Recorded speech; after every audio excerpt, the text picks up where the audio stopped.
भारत की सबसे महत्वपूर्ण, सबसे प्रसिद्ध речного меса एक Одно из самых известных произведений Индии Рамачаритаманас было переведено на русский. इंडियंस जो हैं वो अगर रशिया पहुंचते हैं तो किस तरह का वेलकम दिया जा रहा है उनको, और अमेरिका जाते हैं तो किस तरह का वेलकम दिया जा रहा है.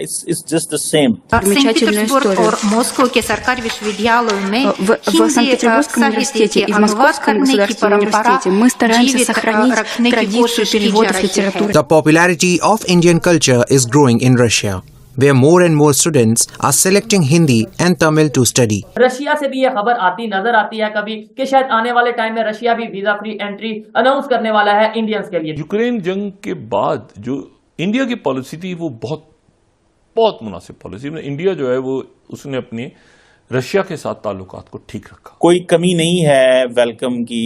ये वो 50-70 साल की वो जो पॉलिसी है जो इंडिया ने कॉन्टिन्यूसली अडॉप्ट की है, इंडियन पार्लियामेंट ने, इंडियन अवाम ने, इंडियन लोगों ने. जयशंकर को मैं यहाँ पर 110% जो है वो पॉइंट्स दूंगी इस चीज के that he is the best foreign minister, और वो इंडिया के बारे में बहुत ही डीपली और बहुत ही बारीकी से वो सोचते हैं. Великолепная природа на этой земле. Там, где чарующие Гималаи простерты, где течет Ганга. Какая же страна впереди других стран? Та, что родина мудрецов Риши. Что это за страна? Это Индия. रशिया के अंदर इंडियन कल्चर को बहुत ज्यादा लिखाया, पढ़ाया, सिखाया जाता है, प्रमोट किया जाता है. वहाँ के स्टूडेंट्स को उस बेहाफ पर स्कॉलरशिप्स भी दी जाती हैं. इंडियंस को हर नेशनलिटी से अबव ही प्रेफर किया जाता है because of their talent, passion, hard working, honest.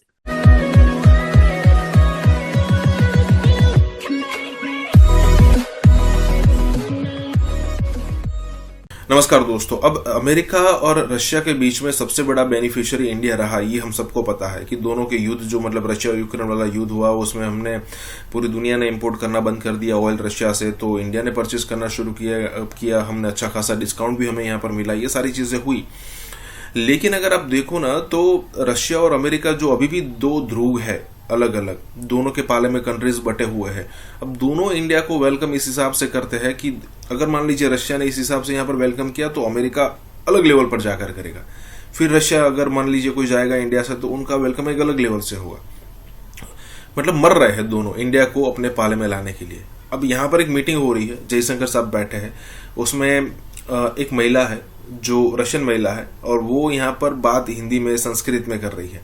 और यहाँ पर यह भी बात हो रही है कि रशिया के अंदर इंडियन कल्चर जो है उस हिसाब से बढ़ रहा है कि वहाँ के लोग हिंदी, संस्कृत, तमिल सीखने के लिए मतलब बाकायदा ट्यूशन रख रहे हैं, क्लासेस रख रहे हैं. यही तो होता है कि भाई आप दो तरीके से इन्वेट कर सकते हो, तलवार के दम पर और कल्चरली अगर आप करोगे तो उसकी जो इम्पैक्ट होगी वो हजारों सालों तक रहेगी. लेकिन अगर तलवार के दम पर गया तो वो 2, 4, 10, 15 साल बस मैक्स. इसी के साथ ही वीडियो शुरू करते हैं. और हाँ दोस्तों, हमें सुपर चैट या फिर थैंक्स के जरिए सपोर्ट करना ना भूलें. भारत का जो बच्चा है वो रशिया को पसंद करता है बिकॉज जब इंडिया के पास उस वक्त माजी में मिलिट्री हार्डवेयर चाहिए था, this is what prime minister Modi ने ये कहा, जब उनको सारा कुछ चाहिए था तो कोई उनकी मदद नहीं कर रहा था, रशियंस उनकी मदद करना चाह रहे हैं. अमेरिकन इंडियंस जो है वो रशियन को नहीं छोड़ेंगे, अमेरिका जितना मर्जी जोर लगा ले. एक ग्रुप है इस वक्त वेस्ट के अंदर, वो बार बार एक ही चीज कह रहा है कि आप गलत इन्वेस्टमेंट कर रहे हैं इंडिया के ऊपर.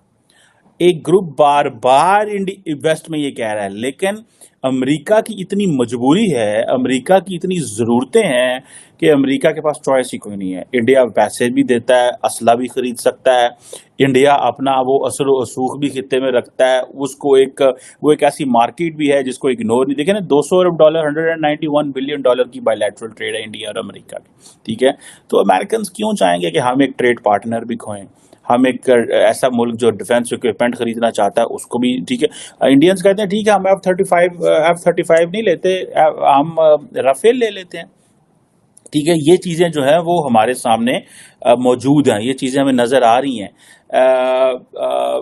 अब देखना यह है कि क्या इंडिया जो है वो ये जो बैलेंस करने की कोशिश कर रहा है जिसमें वो कामयाब है, इसमें कोई वेस्ट में कुछ चीज आती है जिसको वो जिसे वो कहते हैं कि इंडिया परेशान होता है.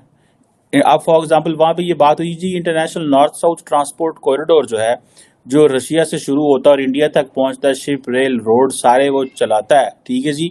इसमें हमने दुनिया के बाकी ममालिक को भी इंक्लूड करना है।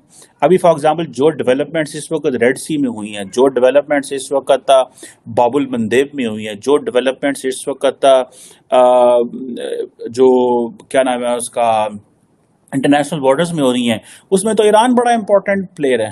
तो आप क्या समझते हैं कि इंडिया जो है वो अमेरिका के लिए क्या ईरान से ताल्लुकात खराब कर सकता है? मजबूरी तो हो सकती है, लेकिन जितनी बड़ी आबादी है इंडिया की और जितने ज्यादा ऑयल रिजर्व्स ईरान के पास हैं, ये पाकिस्तान तो अपनी नेशनल सिक्योरिटी कंप्रोमाइज कर सकता है, इंडियंस कभी कंप्रोमाइज नहीं करेंगे। इंडियंस को इस चीज का पता है कि हमने कैसे अपने नेशनल इंटरेस्ट को प्रमोट करना है, और उसके लिए उनको अगर लेट्स से चीजें लेनी भी पड़ती हैं, उनको ईरान से तेल लेना भी पड़ता है। और ये जो international north south transport corridor है, जिसको कामयाब करने के लिए जो रशिया, ईरान और ये सारा ब्लैक सी से होता हुआ इंडिया पहुंचेगा, उसमें ये सारा कुछ करना भी पड़ेगा, तो दे कैन डू इट, ठीक है जी। अब वो कहते हैं जी कि हमारी स्ट्रेटेजिक कन्वर्जेंस है, हमारे जियोपॉलिटिकल इंटरेस्ट एक है। क्वेश्चन ये पैदा होता है कि, और वेस्ट में आपको पता है ये भी डिबेट चल रही है कि इंडिया के साथ हमारे जो ताल्लुक है, they are on the interest based, they are not on the values based. Interest and values में डिफरेंस है। आसिम मुनीर अभी भीख मांगने के लिए यूएसए गए हुए थे, ब्लिंकन से मिलकर आए हैं, regime change expert Victoria Nuland से मिलकर आए हैं। आपको लगता है कुछ बात नहीं हुई होगी?